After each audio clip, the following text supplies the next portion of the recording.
აი რატომ მემართება ყოველთვის მე რომ მეხსიერება მაქვს იმდენაცაც რომ ვიდეო შუაში წყდება. ო ბოჟე. მოგესალმებით, მე ვარ ნინო თოტუა. დღეს მინდა გესაუბროთ მარტოობაზე და მარტოობის შიშხზე.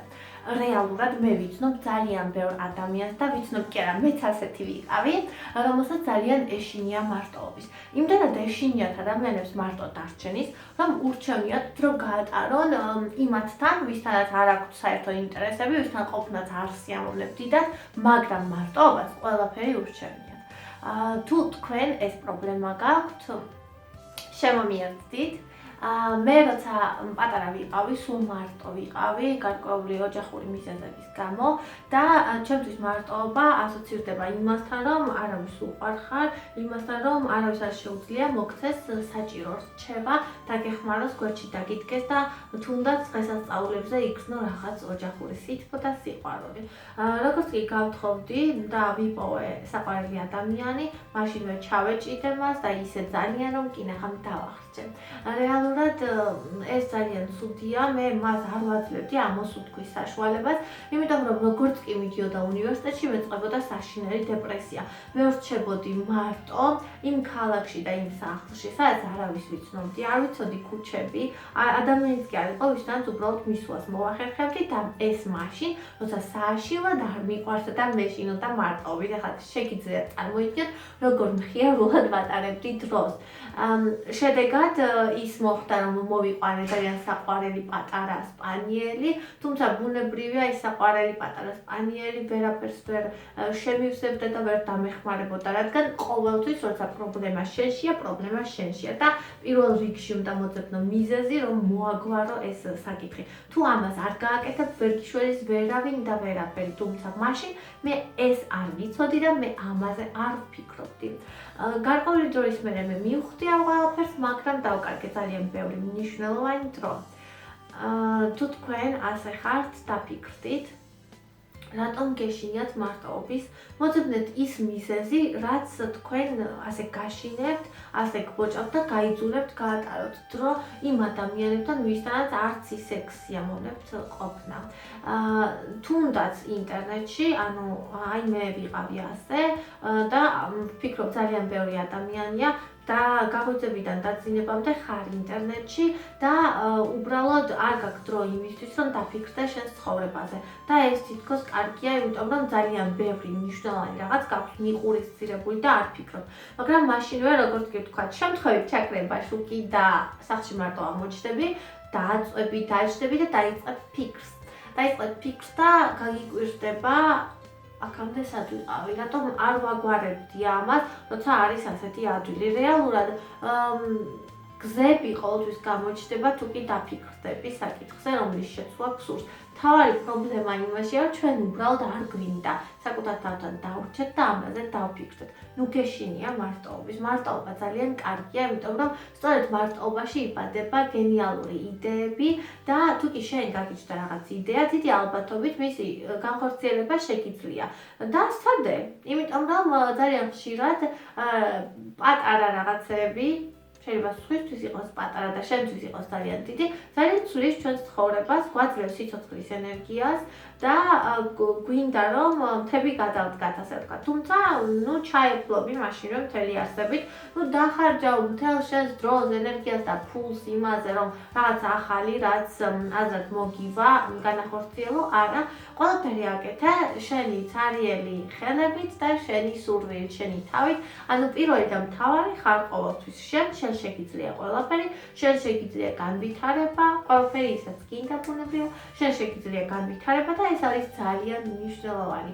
მაგრამ ამისთვის აუცილებელია რომ შენ დაუთმო ამ ყველაფერს დრო და დაფიქრდე ხარისხიან და რა ისე რომ ცალ-თვალ ტელევიზორისკენ გაგიხდით, ცალი კომპიუტერისკენ, კიდევ იქ ბავშვთა ხმარები დავალების ამოცნაში, ასე არა. უბრალოდ თუნდაც ნახევარი საათი გამონახე საკუთარი თავისთვის, შეიძლება ეს უბრალოდ იყოს შხაპის მიღების დროს ფიქრი, იმიტომ რომ ბევრი გენიალური და დიდებული იდეა კი მოდის შხაპის მიღების დროს, ამიტომ ხშირად მიიღე ცხაპი და გარდა ამისა შეიძლება ეს იყოს უბრალოდ საწყალში, როცა წევხარ და ფიქრობ, შენთვის მაქსიმალურად მოდუნებული და შენთვის სასიამოვნო პოზაში და ფიქრობ იმაზე, რაც არის შენთვის მნიშვნელოვანი. ეს ყველაფერი დაგეხმარება. ასევე ისწავლე სიამოვნების მიღება მარტო. მაგალითად, დალიეყავა ან გემრიელი რაღაცაც გიყვარს, შეჭამე მარტომ, გაისეირნე მარტომ, იმბარჯიშე. შეგიძლია წახვიდე კინოში, გაგიკვირდება, ალბათ კინოში მარტო ვინ დადის. მაგრამ რა მნიშვნელობა აქვს ამ სტერეოტიპებს მიაქცევ ყურადღებას? შეიძლება შენ ძალიან გაგიწორდეს ის, რომ წახვიდე და კინოში ფილმს მარტო უყურო. სადე შენ ხომ არც კი იცი ეს გსიამოვნებს თუ არ გსიამოვნებს. წადი საყიდლებზე საკუთარ თავთან ერთად, შეხვეწები დაქალს, რომელსაც უბრალოდ არ სცალია რომ წამოყვეს, აიძულებ ქმას, რომელსაც ეზიზღება საყიდლებზე, იმიტომ რომ თან გდიოს და გაიმწარებ დღეს, იმიტომ რომ იმას ისეთი სახე ექნება, შენც ჩაქშხამდება და მაინც ვერ მიიღებს სიამოვნებას, იმიტომ რომ ჩქარა ვერაფერს ვერ არჩევ. ესე ვარ ხოლმე მე. და თუ შენ ქმარს უყვარს შოპინგი, კი ბატონო, მაგრამ გამონახე რაღაც სხვა, რაშიც შენ მარტო საკუთარ თავთან დარჩები და გააკეთებ. მალე მიხვდები, რომ შენ თავზე კარგი მეგობარი არ არსებობს და რომ ძალიან ბევრი დრო აღარ დაგეკარგება. გამოჩნდება ბევრი მიზანი, ბევრი სურვილი, ერთ მოყვება მეორე, მეორეს მოყვება მესამე, მოგინდება ახალი იდეების განხორციელება, იქნები სიცოცხლის სავსე და რაც ყველაზე საინტერესოა, რაც არ უნდა დაკავებული იყო. გამონახავ დროს აკეთო ის, რაც გიყვარს და რაც ძალიან გინდა. იმიტომ რომ სწორად დაიწყებ დროის განაწილებას. ყველას აქვს 24 საათი დღეღამეში. მაგრამ ზოგი ასწრებს ძალიან ბევრს, ზოგი კიდე ვერაფერს ვერ ასწრებს და რატომ? ზუსტად იმიტომ, რომ ზოგი კარგავს დროს, იქ ინტერნეტში, იქ ვიღაცას წაეჭორება, იქ მილიონ ისეთ რაღაცაში, რაც ჩვენ ცხოვრებას იპარავს. არ მოაპარინო უაზრო რაღაცებს შენი ცხოვრება, რაც შეიძლება მეტი დრო გაატარე საკუთარ თავთან და მიხვდები, რომ მარტობა არ არის საშიში, ეს არის ძალიან კარგი, ძალიან სასიამოვნო. მე არ ვამბობ იმას, რომ დარჩე მარტო, არ გყავდეს საყვარელი ადამიანი, არა, ღმერთმა ამისგან ყველა დაიფაროს. მე უბრალოდ ვამბობ, რომ ჩვენ ყველას გვჭირდება დრო გავატაროთ საკუთარ თავთან, იმისთვის რომ განვითარდეთ, იმისთვის რომ გონს მოვეკოთ, ჩვენი თავი შევაჯანჯღაროთ, ასე ვთქვათ, და დავიწყოთ ცხოვრება აქ და ახლა. ძალიან მაინტერესებს შენი კომენტარები ამ საკითხთან დაკავშირებით. თუ შენ ხარ ადამიანი, რომელსაც ეშინია მარტო დარჩენის, ან იყავი და მოაგვარეს პრობლემა, მაინტერესებს როგორ მოაგვარე, ან როგორ ეფუძვი ამ საკითხს. თუ შენ ხარ ადამიანი, რომელსაც არასოდეს არ წარმოადგენდა პრობლემას ის, რომ საკუთარ თავთან დარჩენილიყავი, შენი აზრით ძალიან მაინტერესებს. თუ თქვენთვის ეს ვიდეო არის სასარგებლო და საინტერესო, მოიწონეთ, გააზიარეთ, გამოიწერე არხი, რომ არ გამოგრჩეს ახალი ვიდეოები, მე ვეცდები შეცდომების დაგვარად ხშირად ჩავიწერო.